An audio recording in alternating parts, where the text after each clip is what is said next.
शिवाय। ओम नमः शिवाय। यहाँ पर भी शिवलीला का प्रभाव व्याप्त है। नारायण नारायण। पृथ्वी, स्वर्गलोक, ब्रह्मलोक, हर स्थान पर ओम नमः शिवाय गूंज रहा है।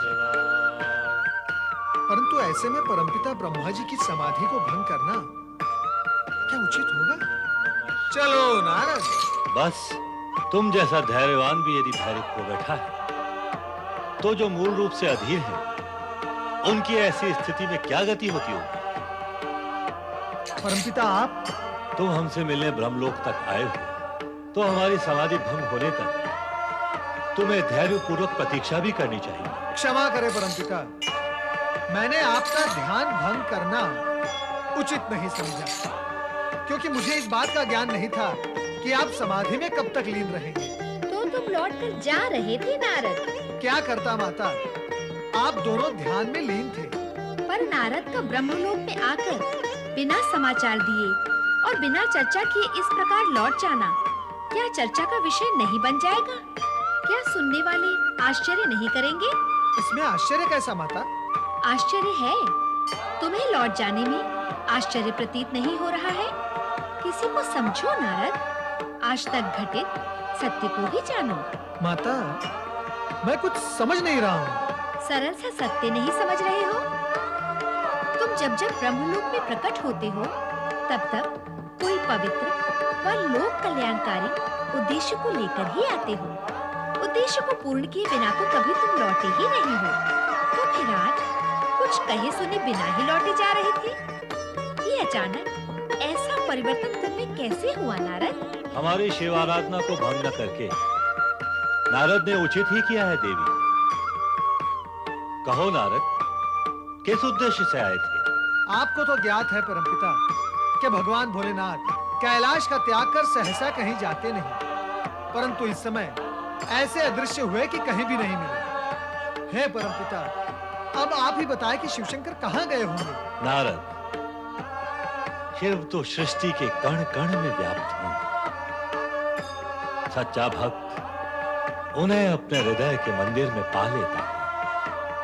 हम ध्यान करते हुए इस समय उन्हीं के दर्शन कर रहे थे। आश्चर्य यह भी है कि तुम्हें उनके दर्शन क्यों नहीं हो रहे हैं? परमपिता, शिव लीला के साथ साथ क्या आपकी लीला भी जुड़ी हुई है? कृपया आप विनोद न करें। भगवान भोलेनाथ के कैलाश से अचानक अदृश्य होने पर संपूर्ण शिव परिवार चिंतित है। नाथ, नारद की बातें सुनकर अब मैं भी शिव के विषय में जानने के लिए उत्सुक हो गई हूँ। कृपया बताएं कि वे कहाँ हैं? यह शिव के अवधूतेश्वर अवतार धारण करने की पूर्व भूमिका है। शिव अदृश्य रहकर भी कैलाश में ही अवधूतेश्वर के रूप में शीघ्र ही प्रकट होंगे। तत्पश्चात उनके द्वारा कई आश्चर्यजनक घटनाओं का सूत्रपात होगा। ओम नमः शिवाय। ओम नमः शिवाय। ओम नमः शिवाय। ओम नमः शिवाय। ओम नमः शिवाय। ओम नमः शिवाय। ओम नमः शिवाय।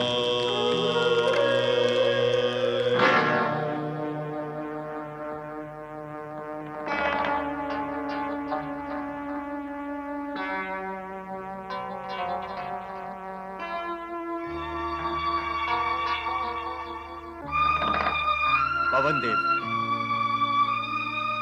देवगुरु बृहस्पति आज हमारी सभा में उपस्थित नहीं है।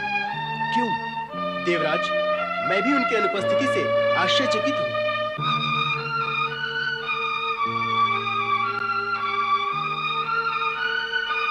वरुण देव, आपका क्या कहना है इस विषय में? देवगुरु बृहस्पति कहाँ है? मैं स्वयं अनभिज्ञ हूँ देवराज। क्या कहूँ, वे विगत अनेक दिनों से देव सभा में नहीं आए हैं। आना चाहिए उन्हें। देवगुरु है वो। देवगण को परामर्श देने के लिए उन्हें साथ में सदा यहाँ उपस्थित रहना है। हाँ देवराज, आए दिन देवगण पर संकट आते रहते हैं। उसके निवारण के लिए देवगुरु का परामर्श की आवश्यकता कभी भी पड़ सकती है। ऐसे में देवगुरु को देव सभा में उपस्थित रहना नितांत आवश्यक है। इस सभा में उनकी उपस्थिति अत्यंत अनिवार्य है। ये जाकर हमारा आदेश उन्हें सुना दिया जाए। जैसी आपकी आज्ञा देवराज। ओम नमः शिवाय।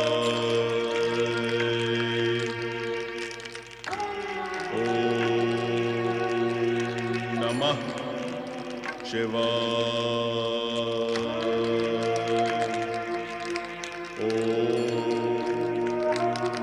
नमः शिवाय। ओम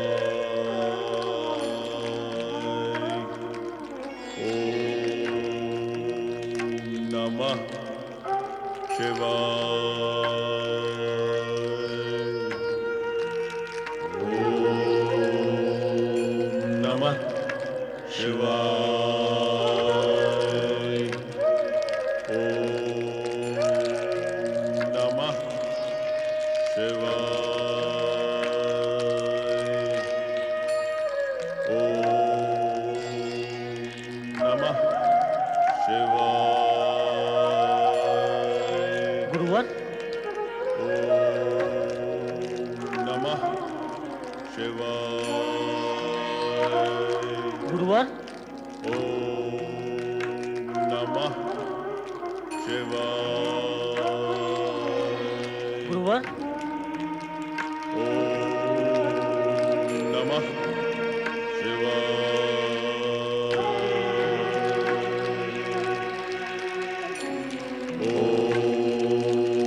हमारा अपमान करके अपने पद और अपनी प्रतिष्ठा दोनों का दुरुपयोग कर रहे हैं। मौन रहकर कहना क्या चाहते हैं आप?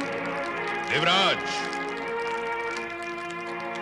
गुरुपद और प्रतिष्ठा के दुरुपयोग का आपका ये आरोप कितना सत्य है, ये निर्णय स्वयं करें। किंतु यह भी सत्य है कि गुरु से संभाषण करते समय जो विनम्रता और विनय अपेक्षित है, वो आपकी वाणी में नहीं, आपके स्वर में देवाधिपति होने का अहंकार ध्वनित है, और यही ध्वनि गुरु अपमान के स्वर निकाल रही है। अहंकार? हा! मेरे स्वर में अहंकार? शिव आराधना में बैठे साधक को, जो कि गुरु भी है, प्रश्नवाचक ललकार से जगाना क्या उचित है? इसे क्या अहंकार जनित व्यवहार नहीं कहेंगे? बुद्धिमान क्या इसे उद्दंडता नहीं कहेंगे? और क्या यह उचित है कि आप हमारे प्रश्नों का उत्तर ही ना दें, हमारे आदेश की अवहेलना करें? आदेश? अब शिष्य गुरु को आदेश देंगे? क्या गुरु को शिष्य के आदेश अनुसार व्यवहार करना होगा?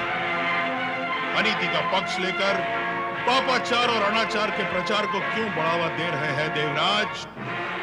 गुरु बड़ा होता है और उसी के आदेश का पालन करना पड़ता है। बड़ा कौन होता है, इसका निर्णय आपने स्वयं कर लिया।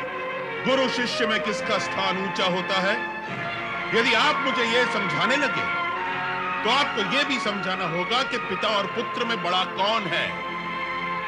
इस विषय पर आपके विचार जानकर मुझे यह विश्वास दृढ़ होता जा रहा है कि भावी आशंका सत्य सिद्ध होगी। कौन सी आशंका? किस आशंका की बात आप कर रहे हैं? आपको यह ज्ञान नहीं है, पर मुझे यह ज्ञान है, इसीलिए प्रकट करना समय अनुकूल होगा। कि स्वर्ग पर शीघ्र आ पड़ने वाले संकट से सुरक्षा हेतु हम शिव आराधना कर रहे थे। अब तो अपने गुरु के प्रति दुर्व्यवहार करके आपने इस शंका की पुष्टि भी कर दी है। पर इस बात से यह सिद्ध नहीं होता है कि आपका स्थान हमारे से ऊंचा है। हम स्वर्गाधिपति हैं। स्वर्ग में रहने वाले सभी हमारे अधीन हैं और हमारा आदेश मानने के लिए प्रतिबद्ध हैं। नहीं, स्थिति सर्वथा ऐसी नहीं है। आपसे सम्मान पाने का अधिकार यदि हम खो चुके हैं तो स्वर्ग को त्याग करने में ही हमारा हित है। अब और अधिक आपकी उद्दंडता सहन करना हमारे लिए संभव नहीं। इसके उपरांत भी हम सदा सदा के लिए इस बात का निर्णय कर लेना चाहते हैं कि हम में से किसका स्थान ऊंचा है। हम आपसे सहमत हैं, पर इसका निर्णय भगवान शिव के अतिरिक्त अन्य कोई नहीं कर सकता। भगवान शिव वो निर्णय करेंगे। निष्पक्ष निर्णय वे ही करेंगे। ब्रह्मदेव क्या पक्षपात करेंगे? मैंने ऐसा नहीं कहा, पर भगवान शिव का निर्णय सदा सर्वोपरि व सर्वप्रिय होता है। स्वीकार है। चलिए कैलाश चलते हैं। अवश्य।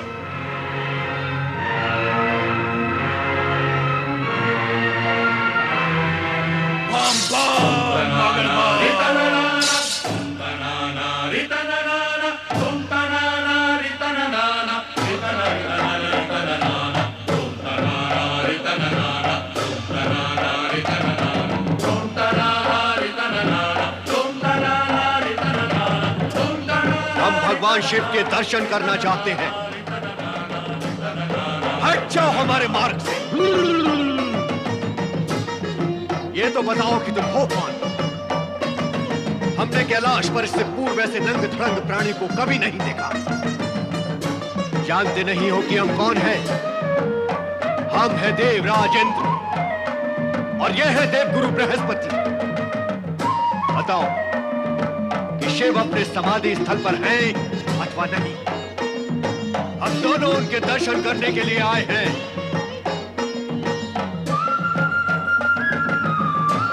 अरे दुर्मति, बोल, तेरे मुख में डिब्बा है भी कि नहीं? बार बार प्रश्न करने पर भी तू उत्तर क्यों नहीं देता?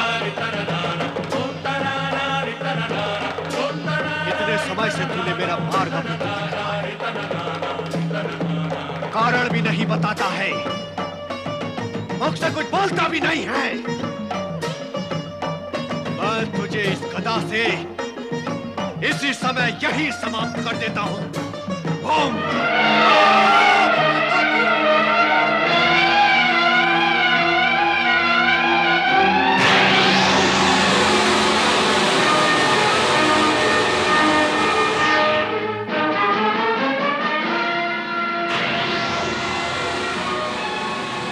सावधान देवराज, आपके अहंकार ने भगवान शिव की क्रोधाग्नि को उत्तेजित कर दिया है।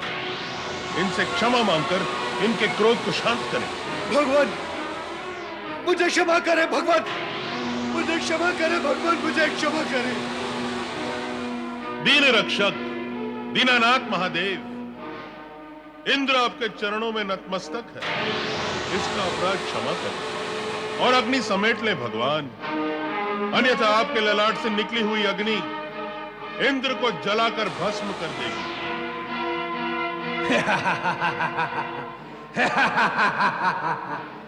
देवगुरु बृहस्पति, क्या सर्प अपनी त्यागी हुई केचुल पुनः धारण करता है? हम भी अपने ललाट से निकली अग्नि को पुनः कैसे ग्रहण कर सकते हैं? देवादिदेव महादेव, आपके भक्त सदा ही आपकी कृपा के पात्र होते हैं। मैं भी आपका एक आराधक हूं।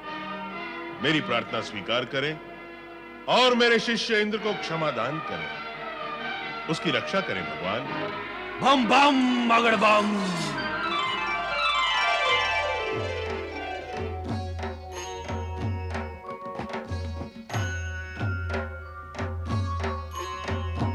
देवगुरु बृहस्पति, मैं तुम पर प्रसन्न हूं, इसीलिए वरदान देता हूं कि इंद्र को जीवन दान देने के कारण तुम्हारा एक और नाम जीव के रूप में प्रसिद्ध होगा।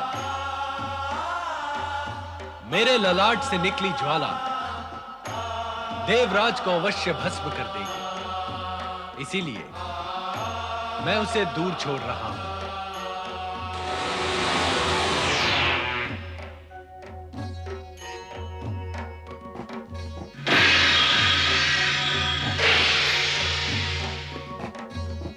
मुझे क्षमा करे भगवान, क्षमा करे, क्षमा करे।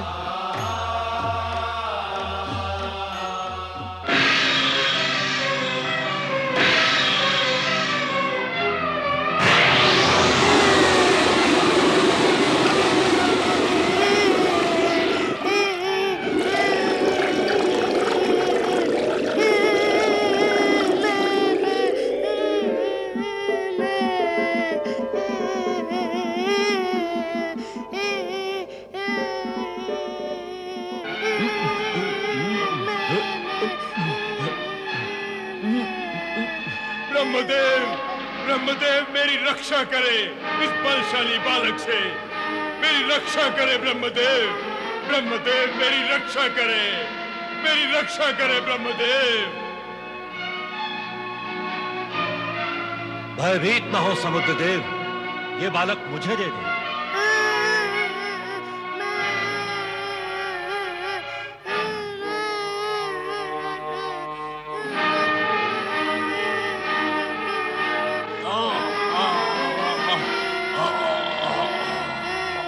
छोड़ बालक।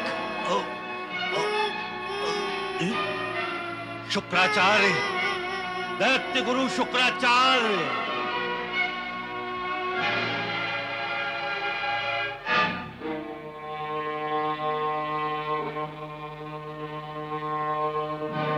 प्रणाम ब्रह्मदेव। दैत्य गुरु शुक्राचार्य, आप इस दैत्य जैसी शक्ति वाले बालक को संभालें, अन्यथा इस सृष्टि में प्रलय मचा देगा। परम पिता ब्रह्मदेव, जल में प्रकट होने तथा आपकी आंखों में जल प्रकट करने के कारण इस शक्तिशाली बालक का नाम दैत्यराज जलंधर होगा।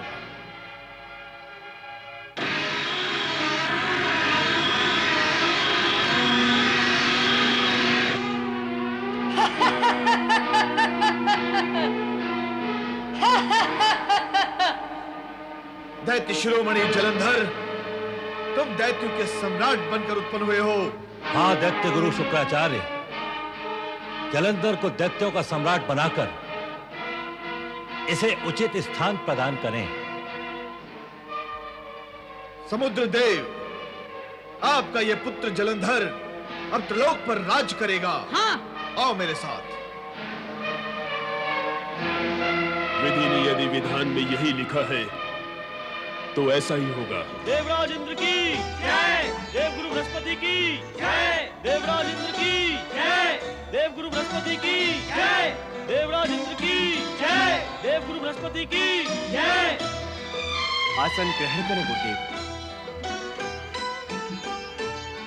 देवगण, आज मैं आपको एक महत्वपूर्ण समाचार सुनाता हूं, जिसे सुनकर आप सभी प्रसन्न हो जाएंगे। तो शीघ्र ही बताइए देवराज। हाँ हाँ शीघ्र बताइए देवराज। ऐसी सूचना सुनने के लिए हम सब अधीर हैं।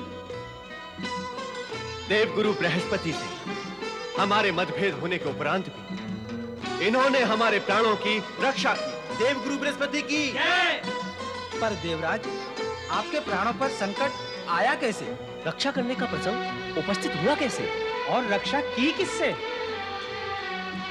भगवान भोलेनाथ शिव शंकर से। भगवान भोलेनाथ शिव शंकर से? शिवशंकर ने? पर देवराज, शिव शंकर के कारण आपके प्राण संकट में आए कैसे? भगवान भोलेनाथ तो प्राण रक्षक हैं, उनके कारण कभी किसी के प्राणों पर संकट आता ही नहीं। सत्य तो यही है, किंतु विरुद्ध आचरण करने पर रक्षक ही भक्षक भी हो जाते हैं। अर्थात आपने शिव शंकर के सम्मुख कोई अप्रिय अथवा विरुद्ध आचरण किया था? हाँ, अज्ञानवश। किंतु अज्ञानवश किया गया दुर्व्यवहार अप्रिय और दुष्परिणामक तो होता ही है। ऐसी ही स्थिति का निर्माण हो गया था।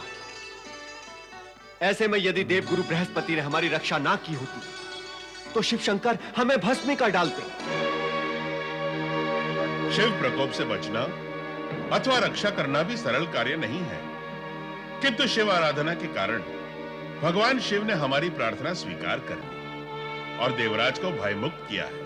अब तो मुझे यह स्वीकार करने में किंचित भी संकोच नहीं है कि शिव आराधना से ही शिव कृपा प्राप्त होती है, और जिन्हें शिव कृपा प्राप्त होती है वो ही देवगुरु की भांति चमत्कार कर सकते हैं। अब तो मुझे यह स्वीकार करने में भी किंचित संकोच नहीं है कि हम पर जो संकट आया वो देवगुरु बृहस्पति की अवज्ञा के कारण ही आया। गुरु की अवज्ञा के कारण? हाँ, गुरु का अपमान करने वाले का अपमान होना एक निश्चित सत्य है।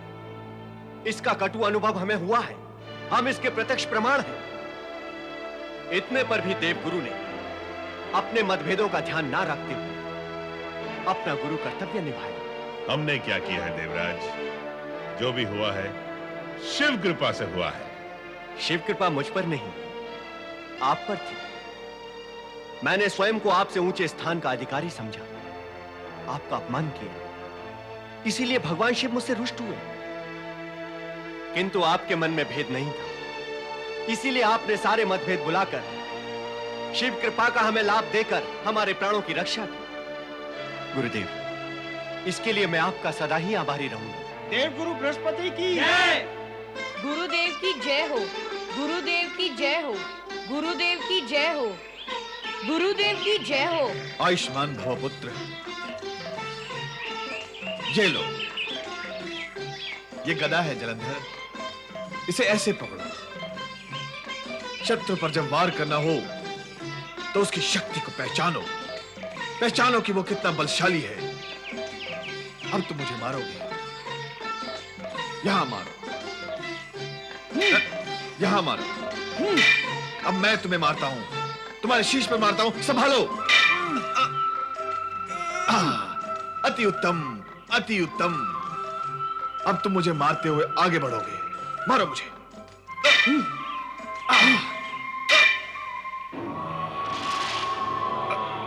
अब आप संभालिए गुरुदेव।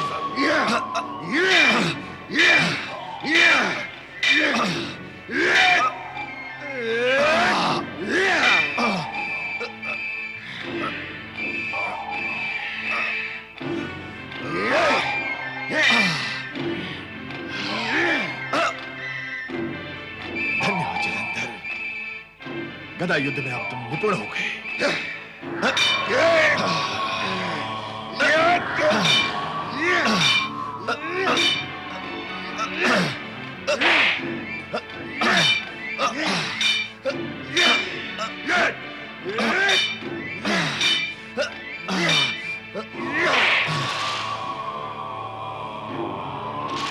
तुम धन्य हो जलंधर, तुम धन्य हो। सामने वो मटका देख रहे हो, उस पर अंकित की हुई आकृति की आंख तुम्हारा लक्ष्य है। लक्ष्य भेद करो।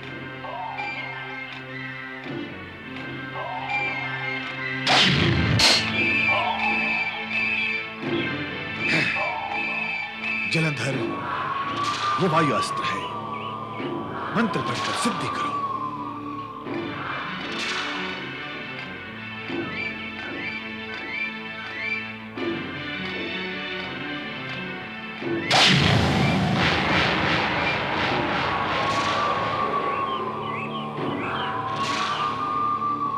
ये अग्नि अस्त्र है, करो सिद्धि।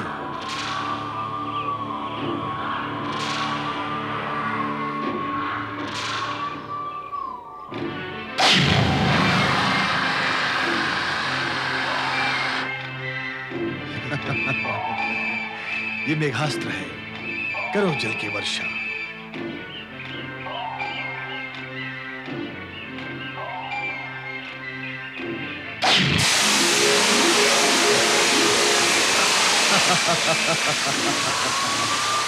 अब तुम शस्त्र विद्या में पारंगत हो गए हो जलंधर। आप जैसे गुरु से शिक्षा प्राप्त करके कौन पारंगत नहीं होगा।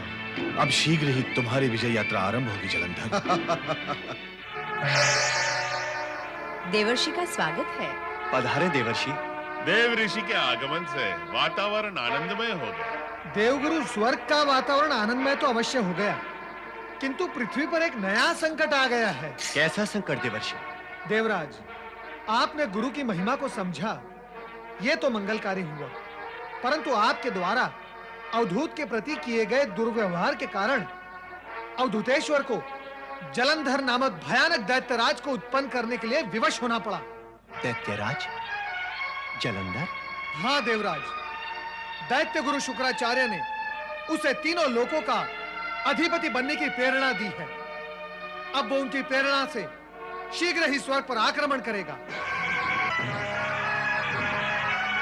स्वर्ग पर आक्रमण करेगा? पर क्यों आक्रमण करेगा? देवराज, देवगुरु बृहस्पति ने आपको शिव प्रकोप से तो बचा लिया, परंतु अपने ही मुख से कहे गए अपशब्द और दुर्व्यवहार से आपको कौन बचाएगा?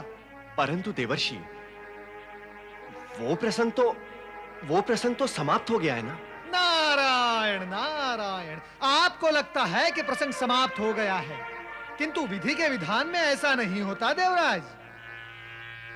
तो फिर कैसा होता है देवर्षि? देवराज, विधि के विधान का यह अटूट नियम है कि प्राणी द्वारा बोला गया अपशब्द और किया गया दुर्व्यवहार यात्रा करते हैं। क्या अपशब्द और दुर्व्यवहार यात्रा करते हैं? हाँ देवराज, लंबी यात्रा करते हैं। जहां से ये उत्पन्न होते हैं वहीं से इनकी यात्रा प्रारंभ होती है और यात्रा काल में अधिक शक्तिशाली, विपदाकारी और संकटमय बनकर पुनः वही आ गिरते हैं जहां से ये उत्पन्न हुए थे, और वहां गिरने के बाद उसे भी गिराते हैं जिसने उन्हें उत्पन्न किया था। आपके अपशब्द और आपका दुर्व्यवहार दोनों जीवित है देवराज। ब्रह्मांड की कोई भी शक्ति उनसे आपकी रक्षा नहीं कर सकती।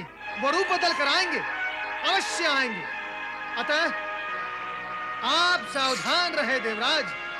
नारायण नारायण। देवगुरु। हाँ देवराज, आपको जलंधर से सावधान रहना होगा।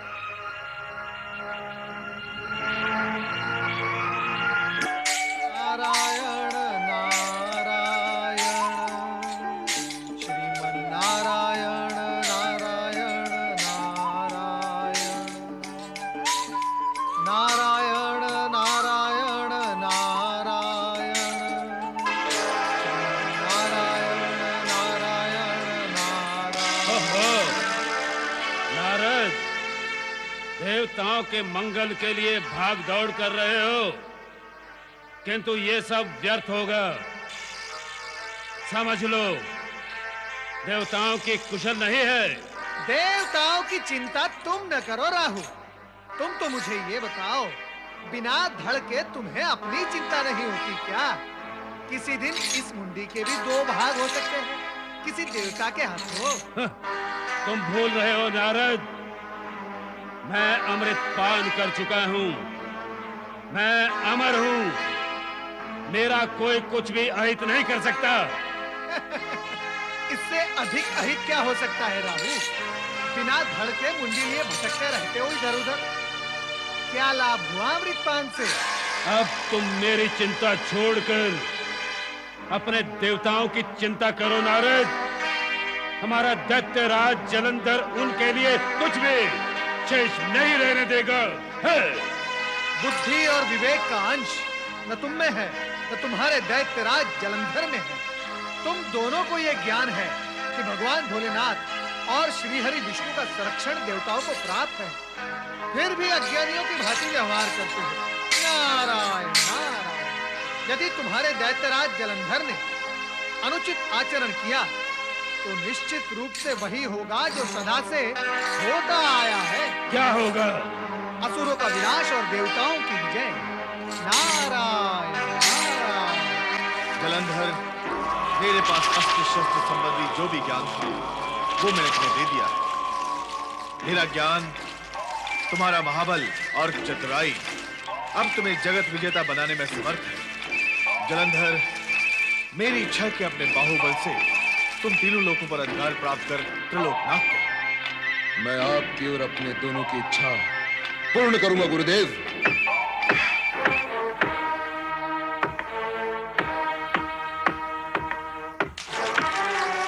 ठहरो, मैंने कहा ठहरो। ये क्या कर रहे हो तुम? हरे भरे वृक्ष काटकर वन संपदा नष्ट क्यों कर रहे हो? ये मुनि बाबा, अपनी आंखों में हाथ रखो, निकल जाओ यहाँ से। अरे दुष्ट, अनुचित करता है, अनुचित बोलता भी है। तेरा यह दुष्कृत जगत देखेगा तो तुझे रोका टोका अवश्य जाएगा। नहीं मानेगा तो तुझे दंड भी मिलेगा। अरे बुड्ढे, क्यों मूड मारता है रे? ये वृक्ष काटने से तेरा क्या जाता है? अरे इससे मेरा ही नहीं, सारे संसार का सुख और आनंद जाता है। वृक्ष काटने से वायु की शुद्धता कम होती है, वातावरण दूषित होता है। इससे प्राकृतिक संपदा और सामग्री तो नष्ट हो ही जाती है, साथ ही रोग और व्याधियां भी बढ़ जाती है। मानव अकाल मृत्यु मरने लगते हैं। ये बाबा, क्यों अकाल मृत्यु मरना चाहता है? जा अपना काम कर, हमें अपना काम करने दे। दुर्बुद्धि, तू इसका परिणाम नहीं जानता। परिणाम तुझे हम बताते हैं।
वीर जलंधर, इतना उत्तेजित होने की आवश्यकता नहीं थी। आवश्यकता थी इसकी।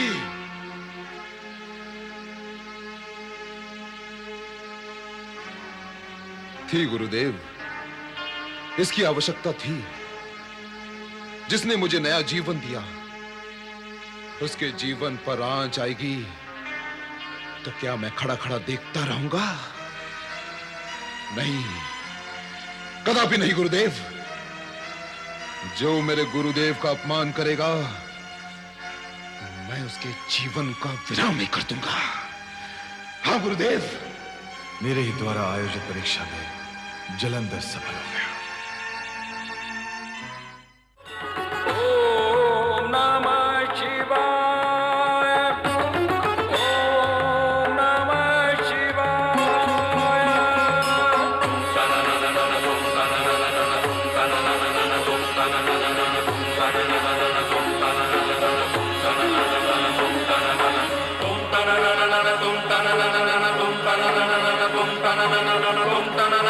tum